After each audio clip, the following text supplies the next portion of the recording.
kun iyo 880 ayaa Ingiriisku beelahan degan Somaliland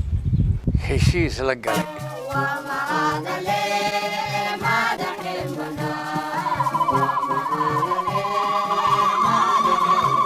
Why Kenya will not get her independence today? Look at Tanganyika, look at Somaliland.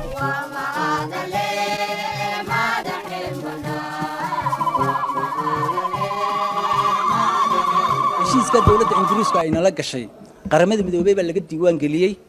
waa kaas isaguna heshiiskii qaramada midoobay laga diiwaan galiyay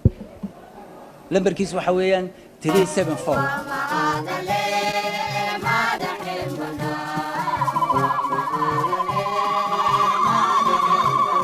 waxa kamid ahaa si dadka dareenka galiya ama suugaantii gelisay dareenka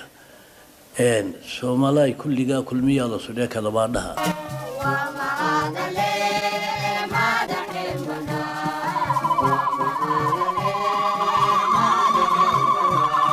السلام عليكم ورحمة الله وبركاته داوديال إدلهانتي بميل كستو آد جوجتان halkan aad naga daawanaysaan waa warbaahinta Daad Media barnaamijkeenan waxaan ku soo qaadan doonaa qaybo kamid ah taariikhda faca weyn ee Somaliland leedahay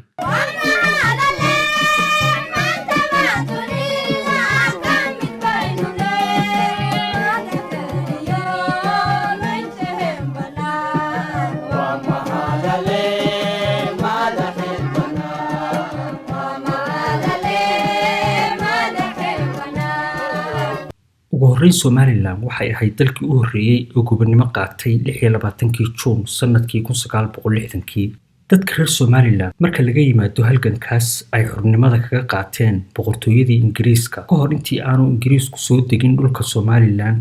waxa xusid mudan in dadka reer Somaliland ay Ingiriiska qodobo heshiis ah kaga qoreen markab dushi kuwaas oo ay kaga saxeexeen saanta xoolaha sida la ogyahay kun iyo 880 ayaa Ingiriisku beelahan degan Somaliland khaasatan xeebaha heshiis la galay heshiisyada Somaliland waxay kaga badbaaday in aanay noqon dal la gumaysto sida dalalka kale ee Afrika. Political policy, I am an African nationalist, wanting my people to have their own independence, just like any other country. And I don't think there is any reason why Kenya will not get her independence today. Look at Tanganyika, look at Somaliland, look at Sudan just next door. I don't think these territories are more advanced than Kenya. I do not think so. dadka reer Somaliland waxay kaga duwan yihiin Soomaalida kale wadaniyada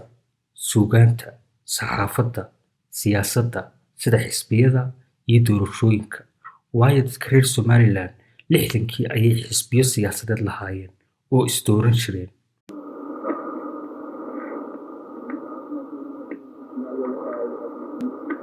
idaacaddii ugu horeysay geeska Afrika ee af Soomaali ku hadasha waxay ahayd Radio Hargeysa oo la asaasay 1942 suugaanta Soomaalidu adeegsato dhammaan waxa iska leh reer Somaliland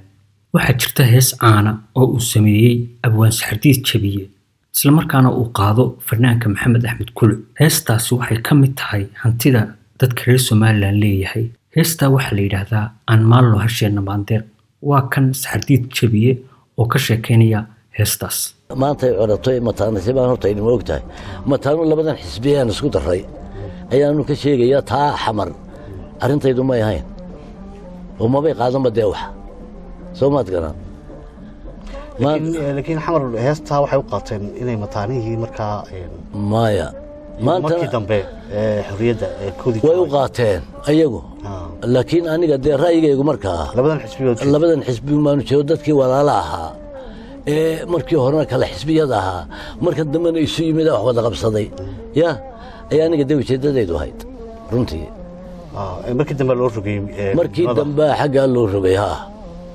labada xisbi kuwa bay haayeen waa USB SNL midowgoodii oo labada xisbi mucaaradka ku ahaa ingiriiska mucaaradka xoogga halkii asagu doonaya inuu wax mariyo ka weecsanaa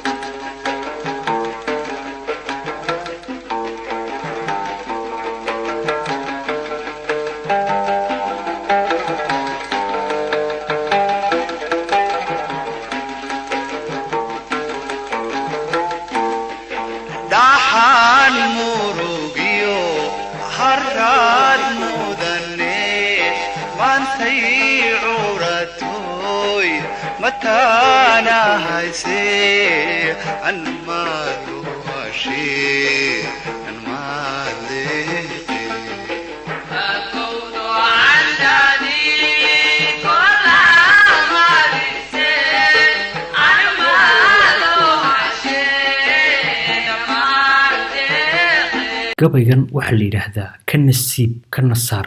waxaa tiriyay Cabdilaahi Sultaan Timcadde maalintii Soomaaliland qaadatay xorriyadda ee 26 Juun gabaygan iyo qiimihiisa iyo shucuurtii markaa dadka reer Soomaaliland bal aynu wada dhageysano Soomaaliland qarantaagta saakaynogu horayso insidaydatihiin iyo in kalaanan saqaynine saddex weeg iyo maalmo haddan sorquni waayo sabrad laygama yaabo sarimaysa naftaydo saaxirkii kala guuraye sareeyama nusqaamow aan siduu yahay ego ka nasiibka nasaare gisaciidada keenayo sadadukay ku xidhnaydo zayruuqay afrikaado siraadkiina ibdiishaye soomaaloo dhan xoreeyayo saaxibkii kala guuraye sareeyo ma nusqaamow aan siduu yahay ego ka nasiibka nasaare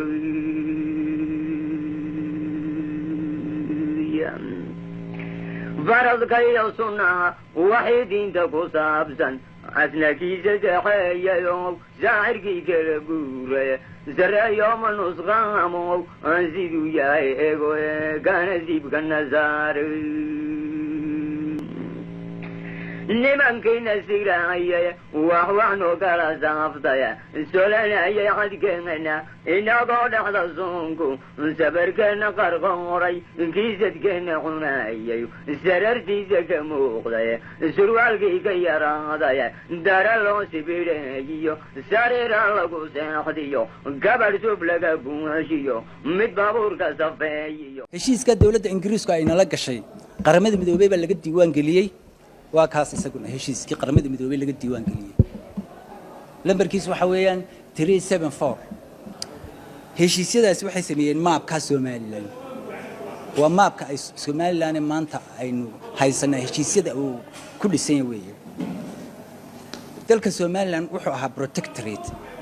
shuruucda caalamiga ah iyo rekoorkana way ku qoran tahay inagoo inay Soomaaliland ahayd dal protectorate markii la soo gaaray 25 bishii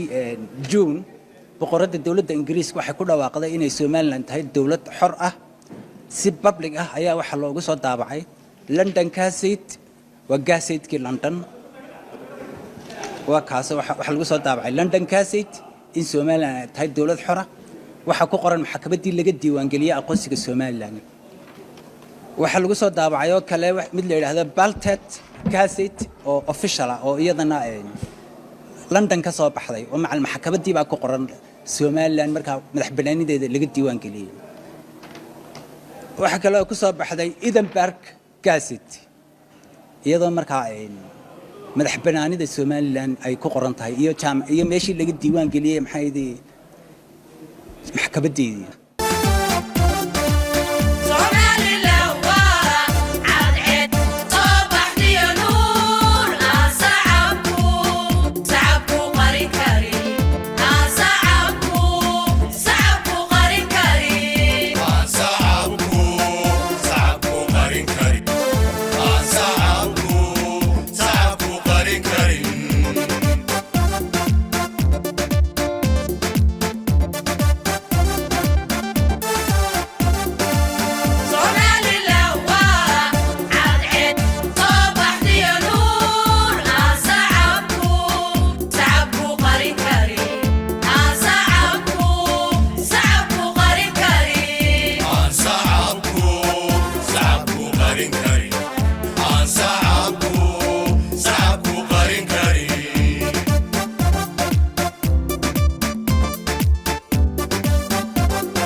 حدكيسو سوغيا